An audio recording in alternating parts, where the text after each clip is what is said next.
New at 5, 1 year ago this month, Oklahoma put into law a tracking system for marijuana growing operations and dispensaries. Each plant was given a chip to track its lifespan. Lawmakers hoping it would help spot businesses illegally selling marijuana. Fox 23's John Acebus joins us live. John, what did you learn?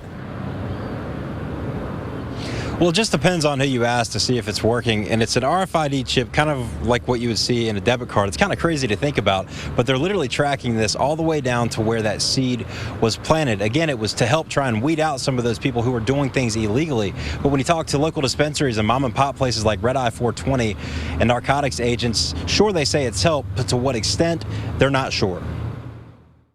If the box doesn't have one of these on it, I need to have a tag. I can't buy and put it in my store without that yellow tag. then Taylor McLaughlin, vice president of Red Eye 420, won't buy it and definitely won't sell it. I know it for a fact because they try to come in here and sell me every time on it, and I'm not partaking. For the last year, like they're required to do by law, Red Eye 420 tracks everything that makes it to their shelves using the Metric database, a third-party system that tracks the plant or product all the way down to where it was planted. It's it's a more organized system as far as the tracking system goes. But McLaughlin says it hasn't weeded out, so to speak, people who are still illegally selling and growing. Metric tried to come in and think they were going to halt the illegal underground business, but you can't track something that's not already being tracked. That's Mark Woodward with the Oklahoma Bureau of Narcotics. He knows all too well the struggle of cracking down on illegal marijuana sales. We've got as many as 3,000 of our 6,500 licensed manufacturer and growers in Oklahoma.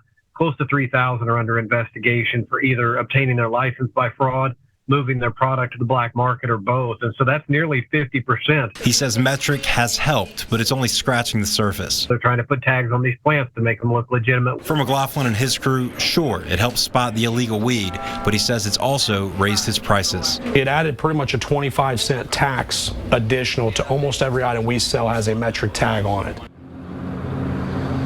When you talk to a lot of these dispensaries, Metric is a pretty basic system. It's a database, and sure, it works. They can log it and they can track it, but they've had some of their frustrations like Red Eye 420. There's been some lawmakers who've also had frustrations, and there's been Senate bills and House bills. House Bill 1374, rather, where they tried to rebid that contract out to another third-party vendor.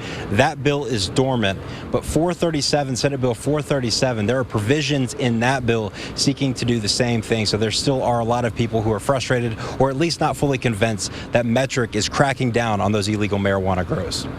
Covering news that matters, John Acebus, Fox 23 News.